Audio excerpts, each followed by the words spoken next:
Puji nama Tuhan. Dengan kebaikan Tuhan pada pagi hari ini kita bisa beribadah di tempat ini. Mari kita siapkan hati kita untuk sama-sama datang ke hadirat Tuhan. Haleluya Yesus. Terima kasih ya Tuhan. Sebab Kau Allah yang setia Tuhan dalam hidup kami ya Yesus. Amin, amin, amin, amin, amin Yesus. Haleluya Yesus. Terima kasih Tuhan.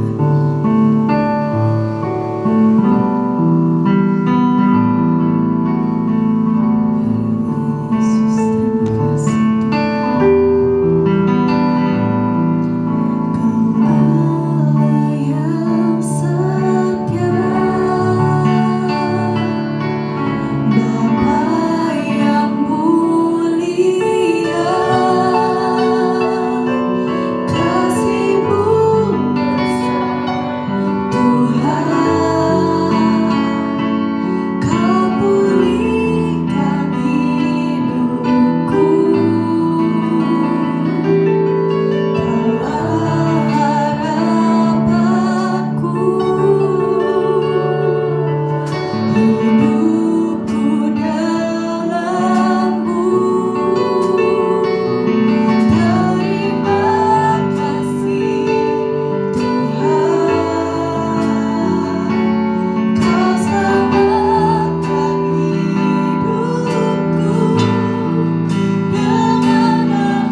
kami akan lebih lagi Tuhan untuk memuji nama-Mu ya Tuhan.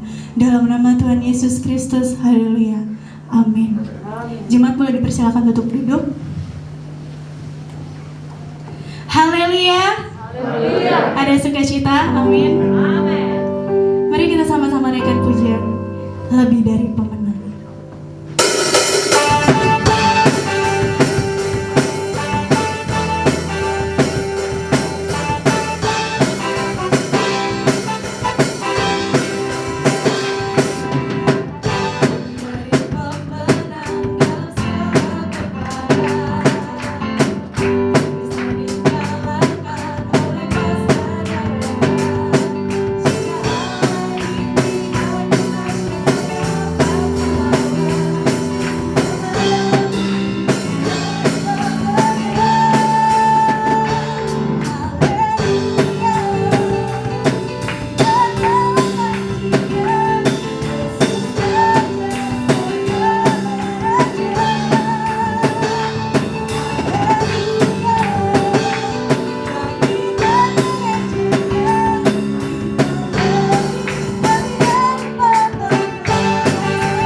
Kita semua percaya bahwa Tuhan kita adalah Allah yang baik, amin.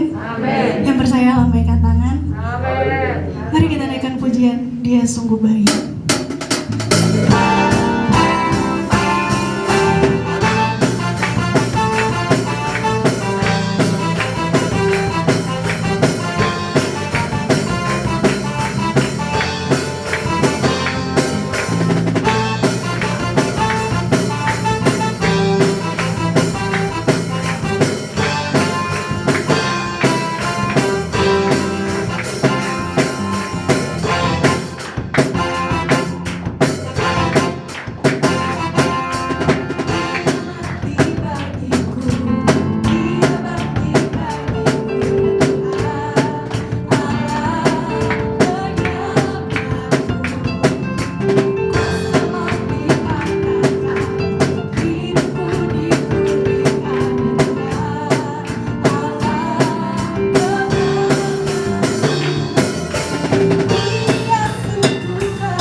waktu selanjutnya saya serahkan pada Bapak Pendeta.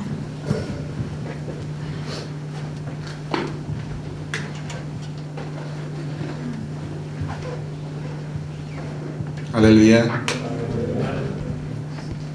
Ya, puji Tuhan saudara, untuk hari pertama kita mulai ibadah offline untuk pagi hari ya. Dan juga jemaat di rumah yang juga dapat mengikuti melalui ibadah online ini. Setelah ini kita ada perjamuan kudus. Kita masih dibatasi waktu untuk ibadah, tidak seperti biasa ya. Paling kita mungkin 1 jam 15 menit sudah selesai kita. Mari kita baca Alkitab dalam Yohanes pasal yang ke-8. Jemaat Tuhan yang di atas dan juga di lantai bawah, juga jemaat di rumah, boleh bangkit berdiri. Kita baca dalam ayat yang ke-30. Kebenaran yang memerdekakan. Gantian ya, kita akan baca satu perikop ini. Saya ayat genap, saudara ayat ganjil. Setelah Yesus mengatakan semuanya itu, banyak orang percaya kepadanya. Maka katanya pada orang-orang Yahudi yang percaya kepadanya, "Jikalau kamu tetap dalam firman-Ku, kamu adalah murid-Ku. Dan kamu akan mengetahui kebenaran, dan kebenaran itu akan memerdekakan kamu." Jawab mereka, "Kami adalah keturunan Abraham dan tidak pernah menjadi hamba siapapun. Bagaimana engkau dapat berkata, kamu orang merdeka?" Kata Yesus kepada mereka, "Aku berkata kepadamu, sesungguhnya setiap orang yang berbuat dosa adalah hamba dosa. Dan hamba tidak tetap tinggal dalam rumah, tetapi anak tetap tinggal dalam rumah." Jadi apabila anak itu memerdekakan kamu, kamu pun benar-benar merdeka. Amin. Tuhan Yesus memberkati. Silakan duduk kembali. So, ini adalah tentang di mana Yesus sedang menyatakan atau menyampaikan, saudara, kebenaran bagaimana kemerdekaan itu yang ada di dalam Tuhan kepada orang-orang Yahudi pada waktu itu, khususnya banyak orang Farisi tentu sedang bertanya kepada dia. Bahkan saudara ingat seorang Pilatus pada waktu menyalibkan pun, Pilatus pernah berkata kepada Yesus, "Apa itu kebenaran?" Karena Pilatus pun pada waktu itu belum menemukannya. Nah, pada pagi hari ini, saudara, kita akan bicara dua hal. Saudara, adalah tentang fakta dan kebenaran. Ya, karena Yesus sedang berbicara dua hal ini, saudara, di mana kalau saudara perhatikan ayat yang pertama, maksudnya ayat yang ke-30 tadi, ya, Yesus berkata begini, setelah Yesus mengatakan semuanya itu, banyak orang percaya kepadanya. Ini saya katakan bahwa ada di dalam ayat ini sudah ada faktanya, ada kebenarannya. Faktanya apa? Faktanya adalah orang yang belum percaya kepada Yesus adalah orang yang tidak selamat. Ya, itu sebuah fakta yang tidak dapat satu orang pun membantahnya, karena ini adalah sebuah fakta. Tetapi bagaimana Yesus sedang menyampaikan sebuah kebenaran bahwa kalau orang percaya kepada Yesus, dia akan peroleh selamat. Nah, dua hal ini tentu saudara yang sedang dijelaskan oleh Yesus. Orang sedang hidup dalam sebuah fakta hidup. Tetapi bagaimana Yesus datang dari sorga itu, saudara, menjadi manusia, datang memberikan kebenaran itu.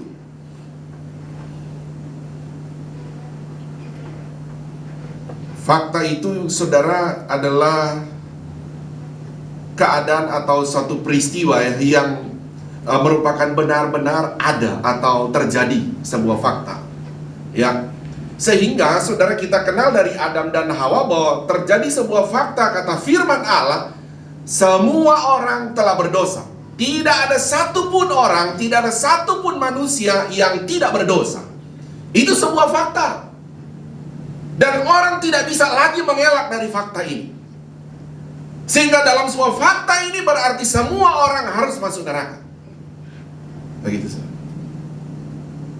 Nah, sehingga kebenaran inilah saudara, kebenaran ya yang datang ini, yang dipertanyakan tentu oleh Pilatus, dan Yesus terlebih dahulu telah memperkenalkan tentang kebenaran. Bahwa Yesus berkata, "Akulah jalan, kebenaran, dan hidup." Jadi Yesus berkata, dialah kebenaran. Yesus juga berkata, "Firman-Ku adalah kebenaran." Jadi saudara bisa lihat dua hal tadi, sebuah fakta hidup. Yesus sedang menjelaskan kepada orang Farisi ini bahwa semua orang sudah berdosa. Semua orang harus masuk neraka. Tetapi kebenaran dalam Yesus, kebenaran dalam firman ini, kalau yang percaya, ini kebenaran. Makanya saya katakan, beda sebuah fakta dan sebuah kebenaran. Fakta, ya, itu akan ditarik oleh kebenaran. Orang yang hidup dalam fakta, ya, sudah berdosa, akan ditarik oleh kebenaran. Tetapi caranya adalah orang itu harus percaya kepada Yesus, baru dia mendapatkan kebenaran. Roma 5 ayat 19, saudara. Kita lihat dulu ini. Roma 5 ayat 19.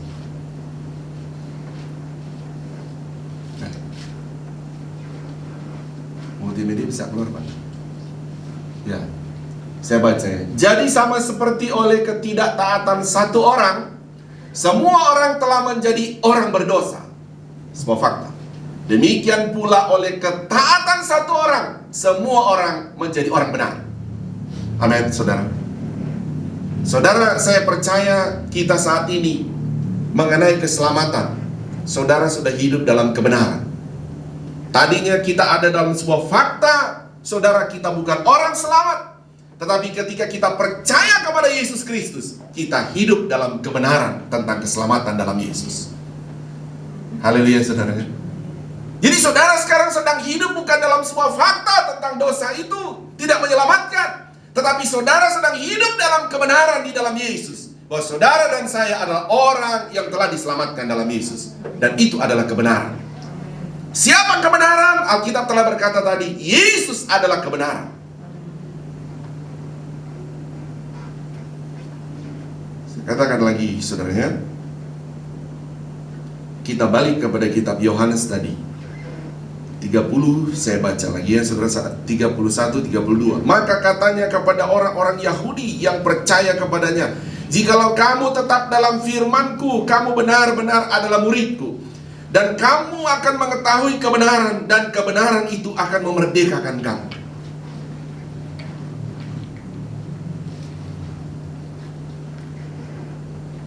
Jadi saudara kalau harus memandang keselamatan yang saudara sudah terima, saudara harus memandang itu adalah kebenaran Tuhan, bukan kebenaran kita.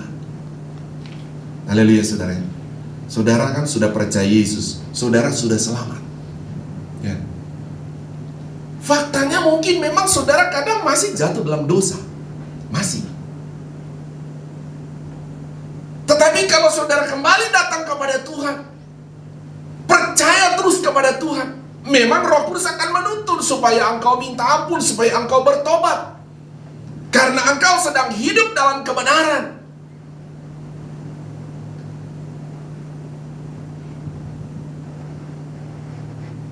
Saat 2 Tesalonika 2, kita lihat dulu saudara. Ayat 12 saudara. Kalau kita bicara fakta dulu saudara tentang orang yang percaya dan tidak percaya, ini sebuah fakta supaya 2 Tesalonika 2 ayat 12, supaya dihukum semua orang yang tidak percaya akan kebenaran dan yang suka kejahatan. Ini sebuah fakta memang, karena ini adalah firman Allah. Ini bukan perkataan manusia, ini adalah perkataan Tuhan sendiri melalui hamba-hambanya, melalui Roh Kudus memberitahu bahwa ayatnya, kalau saya bilang tampilkan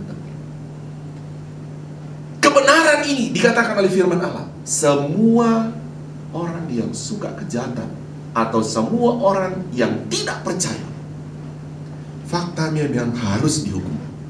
Begitu. 2 Korintus 4 ayat 3 sampai 5. 2 Korintus 4. Saya bicara 2 poinnya. Oh, ini jamnya nggak ditaruh. Oh, ya.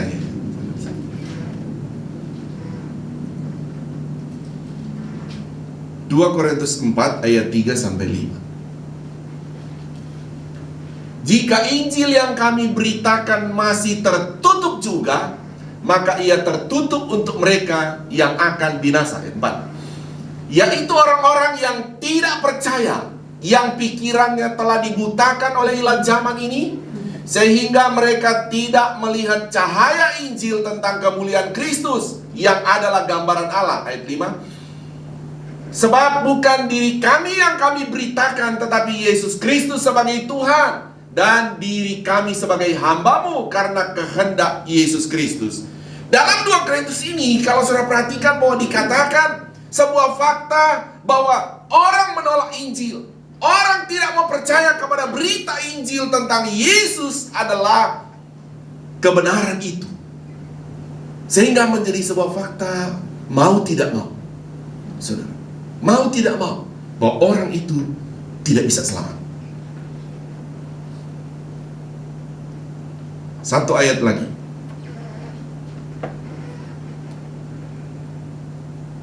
Yohanes 12 ayat 37.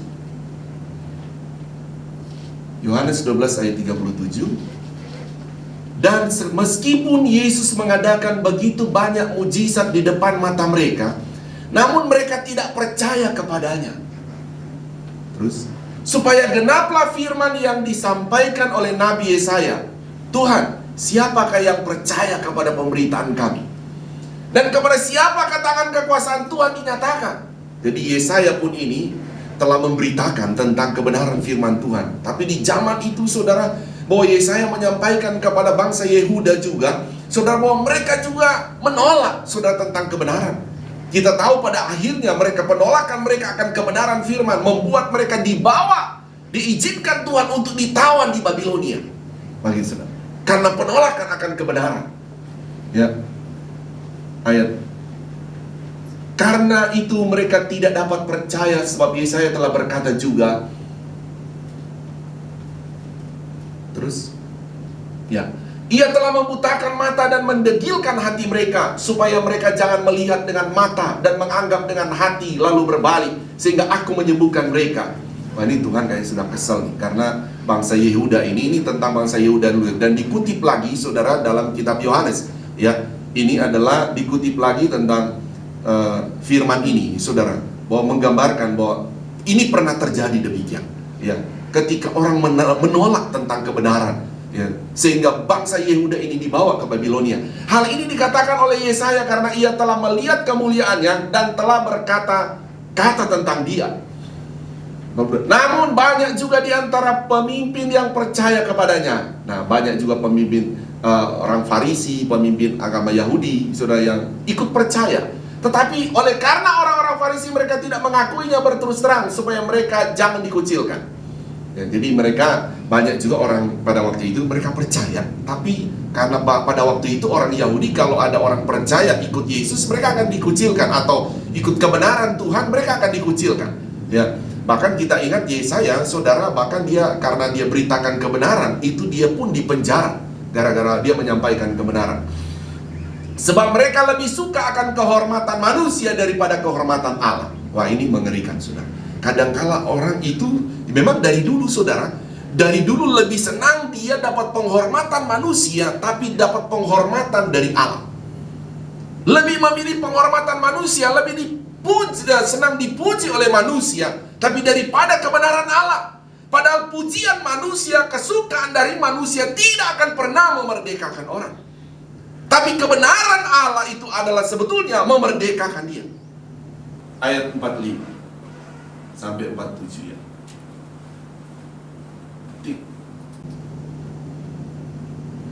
Dan barang siapa melihat aku, ia melihat dia yang telah mengutus aku. Aku telah datang ke dalam dunia sebagai terang, supaya setiap orang yang percaya kepadaku jangan tinggal di dalam kegelapan. Ayat terakhir, 7. Dan jikalau seorang mendengar perkataanku tetapi tidak melakukannya, aku tidak menjadi hakimnya. Sebab aku datang bukan untuk menghakimi dunia, melainkan untuk menyelamatkannya. Saudara, kalau kita melihat sebuah misi Yesus tentu tadi ya, saudara, misi Yesus yang pertama datang adalah memang bukan menjadi hakim, tetapi misinya adalah untuk supaya orang mendapat kebenaran di dalam Yesus supaya selamat. Itu misi Yesus pertama, tetapi misi Yesus kedua akan datang kedua kali. Dia betul-betul akan menjadi hakim. Kalau masih sekarang tentu Yesus masih menawarkan saudara tentang kebenaran di dalam Yesus. Ya. Sehingga bagi kita, saudara, kita tahu bahwa fakta firman Allah telah berkata, orang yang tidak percaya sudah jelas pasti masuk neraka. Ya. Kebenarannya, saudara, kita tentu tahu. Yohanes 3 ayat 15 ayat 16 saya minta ini. Yohanes 3 ayat 15. Tadi sebuah fakta, saudara, kita sudah lihat tentang fakta bahwa orang tidak percaya tentu tidak akan selamat. Orang tidak percaya tentu dia akan masuk neraka. Tetapi sebuah fakta, saudara, bahwa orang percaya, dia berkata, supaya setiap orang yang percaya kepadanya beroleh hidup yang kekal di sorga. Amin. Inilah sebuah fakta. Kebenaran itulah, saudara. Dan tidak ada satu manusia bisa mengerjakan kebenaran ini. Tidak ada yang bisa. Saudara, orang coba-coba melakukan semua perbuatan baik seolah-olah supaya inilah kebenaran itu, supaya bisa selamat dari itu. Tidak akan pernah bisa. Sampai kapanpun perbuatan baik manusia tidak akan pernah bisa mendapatkan kebenaran Tuhan, yaitu tentang keselamatan itu. Tidak akan pernah bisa. Saudara, selain ayat ini berkata tadi bahwa hanya percaya kepadanya beroleh hidup yang kekal. Tadi saya bilang kalau ini jangan dihilangin ayat. Indah ayat dulu.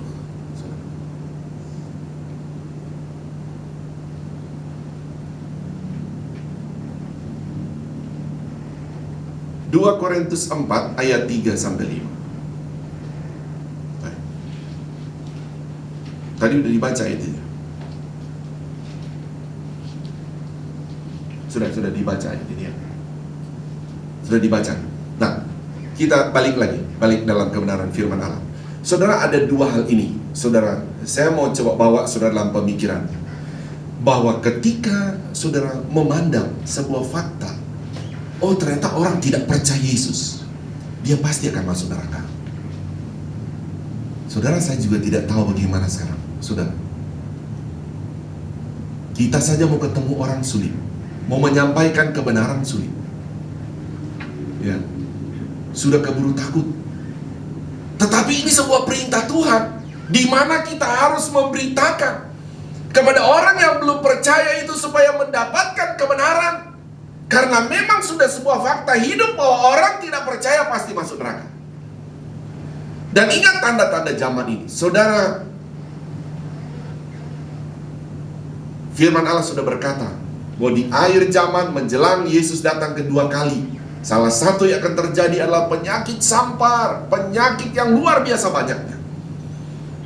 Dan ini tentu bagi kita, ya, sudah tidak boleh hanya sekedar melihat ini sebuah virus biasa, tetapi kita juga harus melihat bahwa Yesus sudah mau datang kedua kali. Tidak lama lagi. Sehingga tentu kita mari melangkah, bukan saja hidup dalam sebuah fakta sekarang, tapi kita harus hidup pada kebenaran. Tuhan menyuruh kita, saudara, atau Roh Kudus itu, saudara, menarik semua orang itu hidup dalam sebuah kebenaran. Saya cuma ingat saja ya, saudara. Ya, tidak masuk di ayat ini. Saya coba kasih gambaran salah satu contoh. Kita hidup di akhir zaman sedang mengalami sebuah kesulitan. Ya, banyak orang sekarang usahanya sangat sulit sekali. Saudara mungkin punya dagangan itu sangat sulit. Banyak karyawan sekarang bahkan gaji mereka dipotong.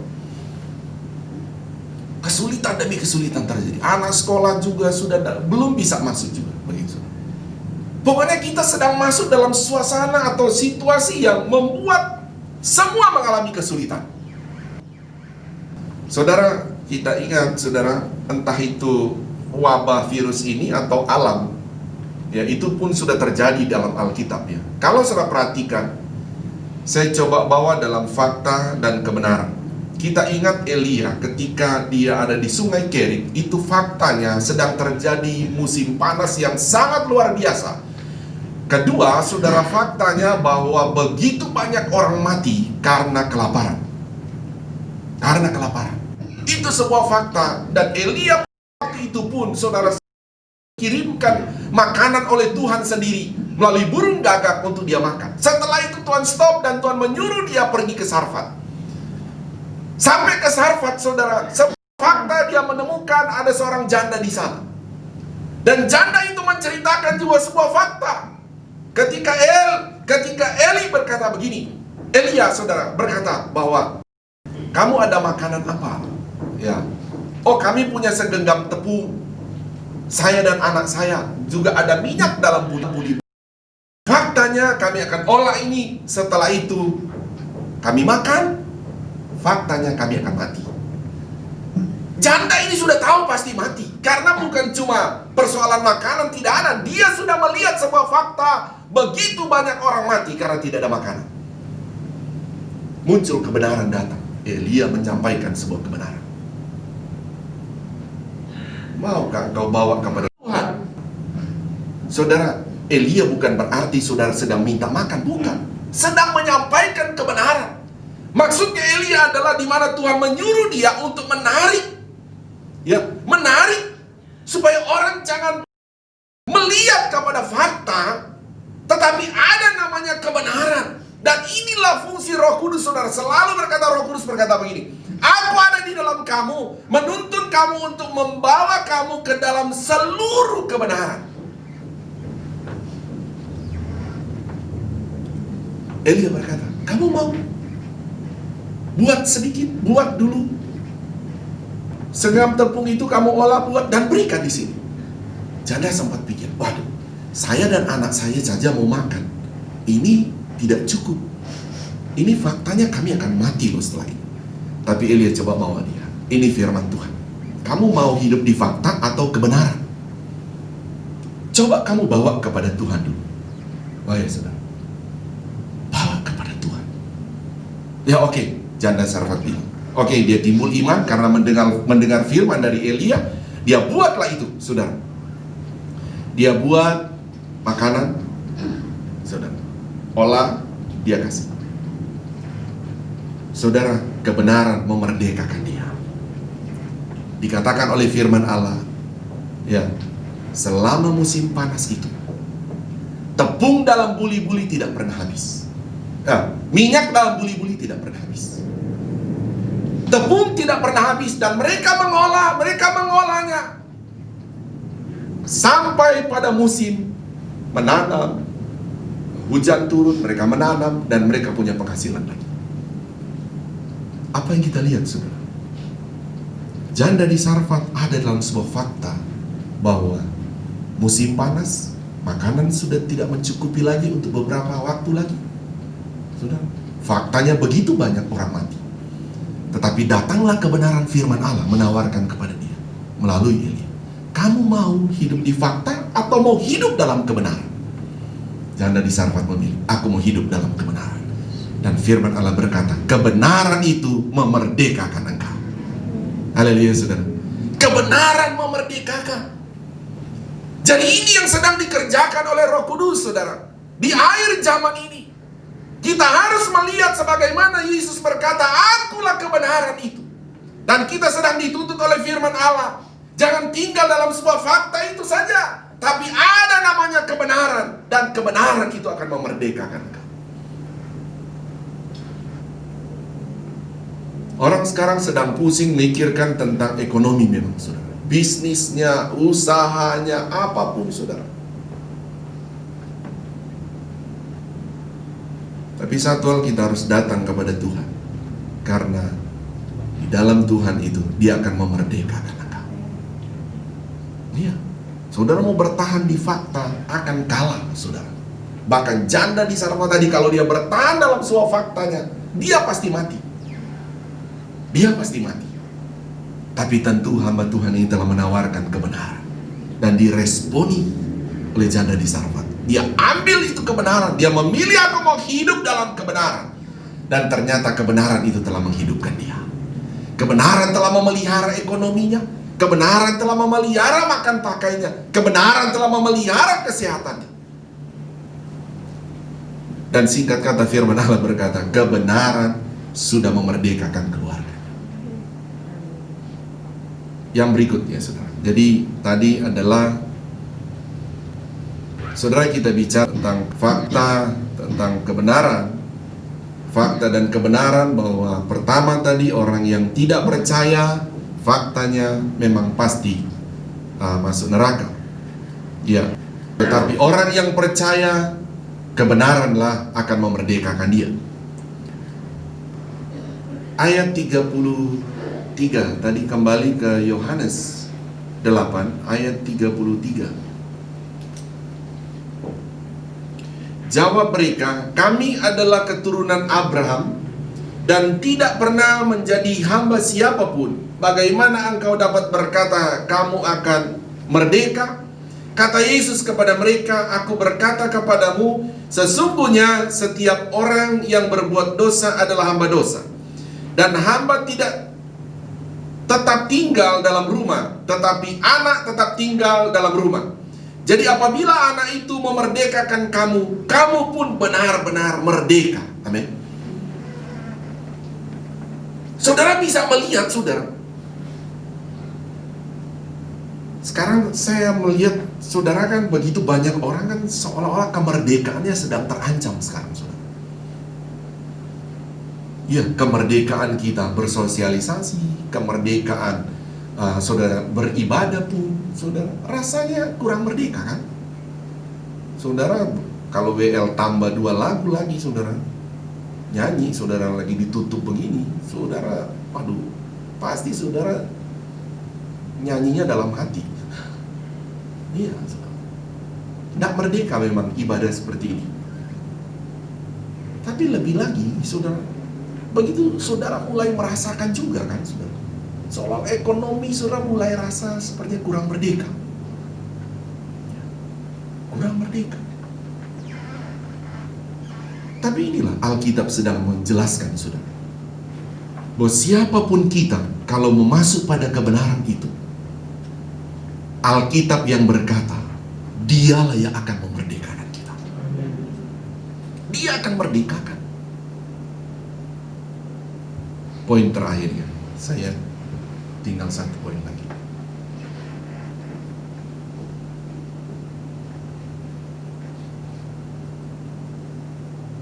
Nah, 33 tadi sampai 36 ya, dia berkata begini. Ayat 34, kata Yesus kepada mereka, aku berkata kepadamu sesungguhnya setiap orang yang berbuat dosa adalah hamba dosa. Faktanya memang dosa itu membuat neraca berkurang. Faktanya memang Yesaya 59 ayat 1-2 berkata, dosa adalah pemisah antara Allah dan manusia. Dosa adalah penghambat segala berkat Tuhan.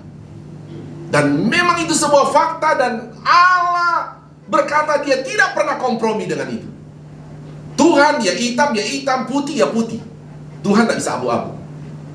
Pokoknya Tuhan itu ya dosa. Tidak pernah dia lihat dengan sebuah kebenaran. Ya dosa, itu aja. Cuma 2 itu. Benar ya benar, itu Tuhan. Jadi ketika Yesaya berkata dalam Yesaya 59 ayat 1-2 bahwa ketika orang berdosa, pokoknya itu menjadi penghalang berkat bagi engkau.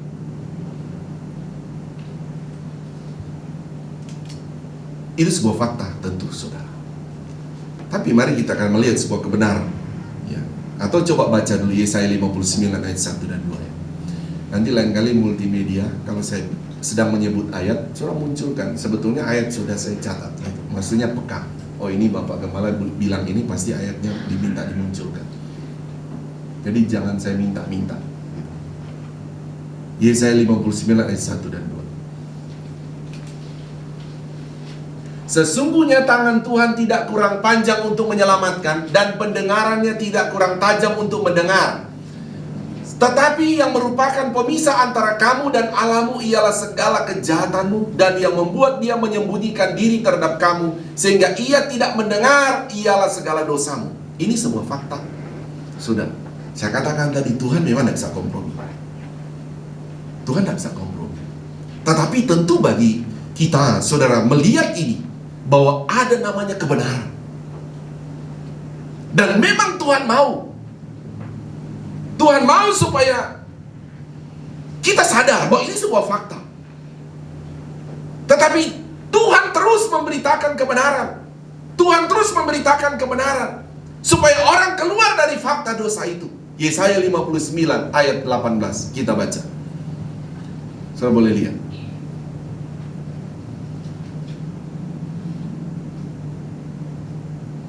Boleh baca dengan saya. 1, 2, 3. Yesaya 1, sorry. Yesaya 1 ayat 18.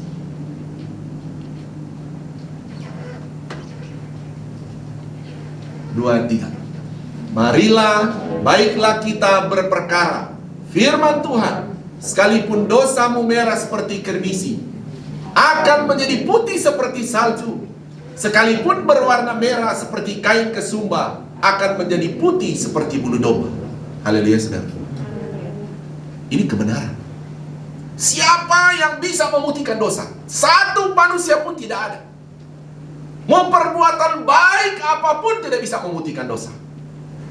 Mau orang berusaha, mau berbuat baik terus, tidak akan pernah memutihkan dosa. Tapi kebenaran dalam Yesus, firman Allah berkata, sekalipun dosa merah bagai kermisi, dia akan putihkan seperti salju. Haleluya, saudara. Darahnya Yesus. Saudara, kita akan terima perjamuan. Salah satu ayat dalam kita pakai adalah berkata, supaya engkau ingat akan Yesus, ingat akan kebenaran di dalam penebusan Yesus. Karena tidak ada yang mampu menebus dosa manusia. Hanya kebenaran dalam Yesus yang mampu melakukan itu. Tidak ada yang lain. Jadi firman Allah pagi hari ini juga mengenai dosa jemaat Tuhan yang sudah percaya kepada Tuhan. Tuhan tentu tidak mau kau tinggal dalam dosa. Tuhan mau supaya kau hidup dalam kebenaran Tuhan. Bagaimana caranya orang berdosa hidup dalam kebenaran? Datang pada Yesus berlutut, minta ampun kepada Tuhan, dan darahnya akan menebus kita. Alkitab yang berkata, jangankan manusia yang bilang, Alkitab yang bilang, sekalipun dosamu merah bagai kermisi, tapi kalau engkau bertobat, engkau akan disucikan, engkau akan diputihkan seperti salju. Dan itu adalah kebenaran Tuhan. Haleluya, saudara. Kebenaran Tuhan. Orang mungkin akan berkata, apa bisa seperti itu? Itu memang kebenaran Tuhan. Sebab itu kita akan terima tubuh dan darah Yesus. Salah satu saudara terima roti dan anggur ini adalah saudara kita dibawa melalui kebenaran firman. Kita dibawa masuk pada kebenaran itu. Kebenaran menyucikan kita melalui tubuh dan darah Yesus. Tuhan Yesus memberkati. Kita akan terima tubuh dan darah Yesus. Jemaat Tuhan yang di rumah boleh siapkan roti dan anggur, saudara. Nanti yang tugas di rumah, saudara boleh tunjuk ya, untuk membagikannya dan yang menerimanya. Kepada petugas di tempat ini, boleh maju ke depan. Kita akan berdoa. Jemaat Tuhan, mari bangkit berdiri. Kita akan terima roti dan anggur dalam perjamuan kudus. Mari kita berdoa. Bapa, dalam nama Tuhan Yesus Kristus, kami anak-anak-Mu saat ini sangat bersyukur bahwa kami dibawa terus oleh Roh Kudus ada dalam kebenaran-Mu ya Tuhan. Terima kasih Roh Kudus, biarlah kebenaran ini kami menghidupinya di dalamnya, dan kami boleh dimerdekakan terus melalui kebenaran. Sekarang kami akan terima tubuh dan darah Yesus. Inilah yang membenarkan kami ya Tuhan, melalui penebusan tubuh dan darah. Kami yang di lantai atas, di lantai bawah, dan juga yang di rumah. Setiap kami yang makan roti dan minum anggur, kami akan menikmati kebenaran di dalam perjamuan kudus ini. Dalam nama-Mu Tuhan Yesus. Setiap yang makan dan minum, yang sakit disembuhkan, yang lemah dikuatkan, yang tertutup jalan dibukakan jalan oleh Tuhan. Atau apapun pergumulan kami, Tuhan menjawab, Tuhan menolongnya. Dalam nama Tuhan Yesus kami terima tubuh dan darah-Mu ini. Haleluya, amin. Silakan duduk, di bawah juga lantai bawah silakan duduk, jemaat di rumah silakan duduk. Nyanyikan satu pujian, darahnya amat kuasa.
Saudara boleh buka dulu tutupnya.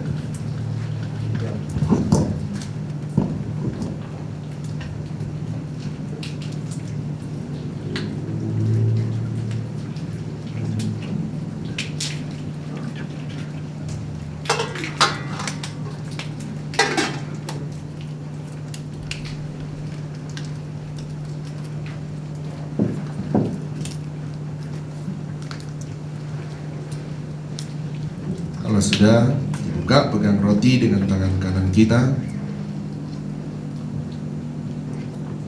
Pegang roti dengan tangan kanan kita di lantai bawah, angkat tangan kanan kita.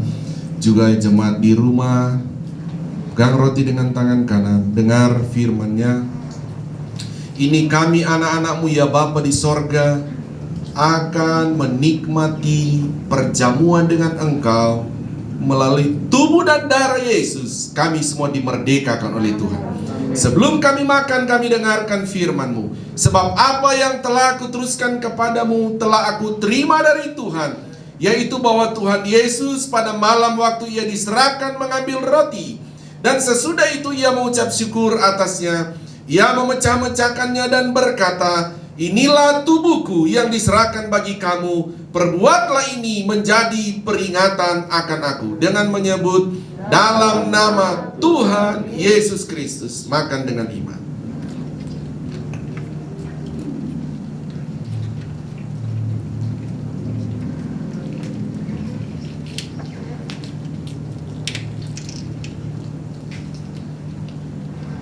Mari pegang cawan dengan tangan kanan kita. Juga jemaat Tuhan yang ada di rumah, sebelum kita minum, kita dengarkan firman. Demikian juga Ia mengambil cawan sesudah makan lalu berkata, cawan ini adalah perjanjian baru yang dimeteraikan oleh darahku. Perbuatlah ini setiap kali kamu meminumnya menjadi peringatan akan aku. Dengan menyebut dalam nama Tuhan Yesus Kristus. Minum dengan iman.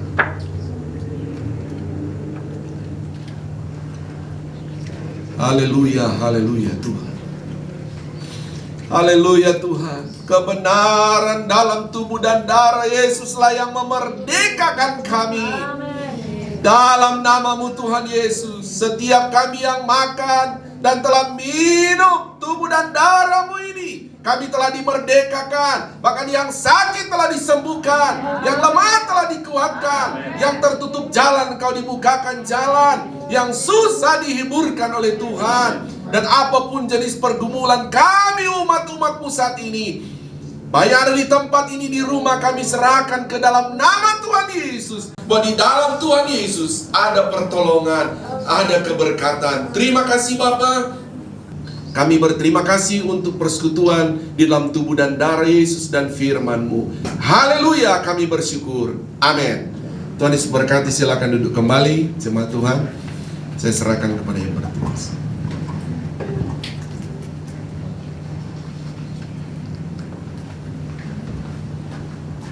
Puji Tuhan, merasa terberkati dengan firman Tuhan, amin. Untuk pengumuman selanjutnya, persembahan masih melalui transfer. Untuk operasional atau pembangunan bisa ke rekening 12814555872 atas nama Dedi Chandra Dinata. Dan untuk persepuluhan bisa ke rekening 7400516574 atas nama Yancem Manure. Dan untuk waktu selanjutnya saya serahkan kepada Ibu Gembala.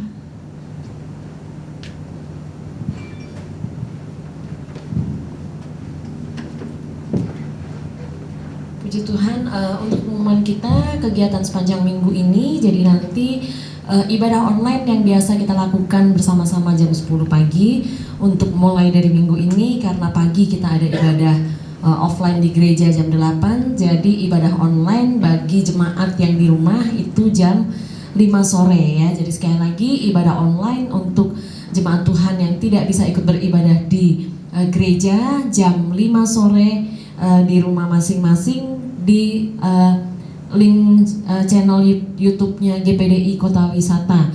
Untuk sekolah minggu karena biasanya 4:30, kita majukan jadi jam 4 ya. Jadi untuk sekolah minggu seperti biasa juga bisa mengacu pada link YouTube dari KP Pelnap.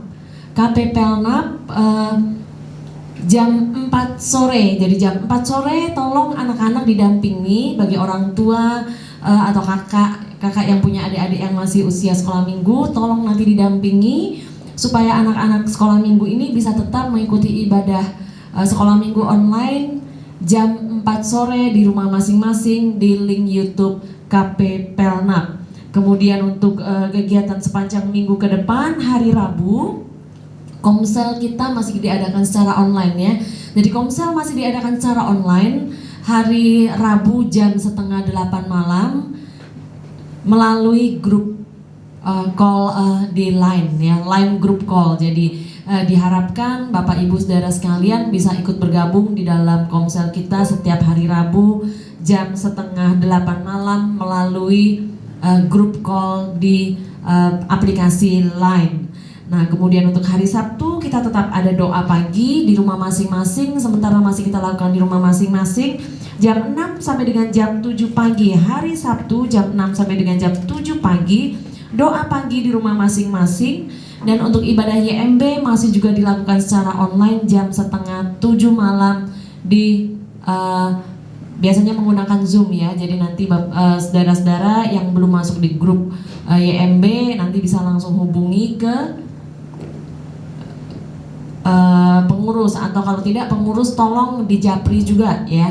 Anak-anak YMB-nya juga dijapri, diingatkan supaya tidak terlewatkan jam ibadah YMB setiap hari Sabtu jam 6:30 malam. Kemudian jangan lupa, sekalipun kita sudah bisa ibadah di tempat ini, kita tetap akan lakukan mesbah doa setiap hari, setiap malam, dan kami Bapak Gembala akan mengirimkan melalui saya ayat-ayat yang akan menjadi referensi untuk renungan kita pada setiap malam. Mungkin itu saja pengumumannya. Ada tambahan dari Bapak Gembala?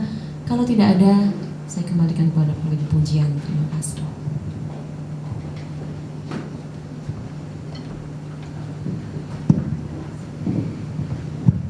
Mari sama-sama kita untuk bangkit berdiri. Kita akhiri ibadah kita pada pagi hari ini. Mari kita naikkan pujian doa yang best. Haleluya Yesus.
Di akhir ibadah kami sangat bersyukur kepadamu ya Bapa di sorga.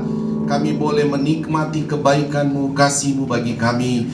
Sebentar kami mau pulang, dan selanjutnya kami akan melakukan segala aktivitas kami sepanjang minggu ini. Apapun aktivitas kami serahkan ke dalam nama Tuhan Yesus. Jadilah kehendak-Mu ya Tuhan. Engkau berkati setiap aktivitas kami, Engkau berkati rumah tangga kami, Engkau berkati ya Tuhan kesehatan kami. Terima kasih, kami bersyukur Engkau pertemukan kami pada ibadah-ibadah yang akan datang untuk menikmati kasih karunia lebih lagi ya Tuhan. Terima kasih Roh Kudus, setiap kami yang sudah datang ibadah saat ini, kami percaya Tuhan, baik yang ada di tempat ini, di lantai bawah juga di rumah, Tuhan Yesus memberkati secara luar biasa. Terima kasih. Kami akhiri ibadah kami saat ini, kami terima berkat daripada-Mu. Mari angkat kedua belah tangan kita.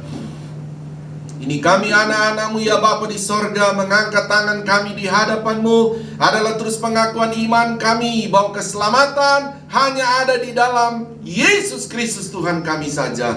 Engkau juga yang menjadi sumber segala sumber berkat, yang memberkati kami semua dengan berkat-berkat rohani yang luar biasa, juga dengan berkat-berkat jasmani secara luar biasa. Saudaraku, terimalah berkat daripada Allah Bapa, cinta kasih sayang daripada Tuhan Yesus Kristus, penghiburan, persekutuan, kuat kuasa, urapan-urapan baru dari Roh Kudus memenuhi kita semua. Saat ini sampai Maranatha, Tuhan Yesus datang kembali menjemput kita semua. Taruh tangan di dada, naikkan pujian.